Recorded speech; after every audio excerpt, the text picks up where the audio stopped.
సర్లే ఈ రోజు మంచి రోజు. సర్లేండి. ఈ రోజు చాలా మంచి రోజే. సర్లే అన్నా కదా, ఎందుకని సార్లు చెప్తారు? నువ్వే కదా మొన్న గొడవ అయినప్పుడు మంచి రోజు చూసుకుని పుట్టింటికి వెళ్తానన్నా. చచ్చినోడా, మేము పుట్టింటికి వెళ్తే ఏం వస్తుందిరా మీకు? ఏం వస్తుందా?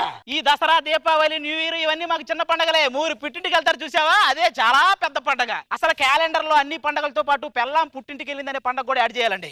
ఈ టీవీ వాళ్ళు ఆ పండగ కూడా ఈవెంట్ చేయాలండి. ఆ రోజు ఈ ఆడ లేడీస్ ఎవరు ఉండరు, ఓన్లీ నాగబాబు గారు సోలో జడ్జి. మా మగాళ్ళందరూ స్టేజ్ మీద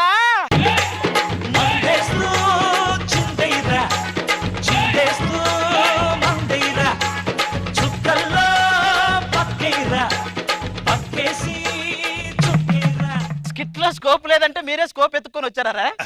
అర్ధరాత్రి పూట డబ్బులు ఎప్పుడు పంచుతారనే ఓటర్ లాగా ఎప్పుడు ఎక్కుదామని రెడీగా ఉంటారు. అంటే ఏంటి, మేము ఇంట్లో ఉంటే హ్యాపీగా ఉండరా? పెళ్ళాం ఇంట్లో ఉన్నా కూడా పండగ చేసుకోవడానికి నువ్వు ఏమన్నా అనసూయవా?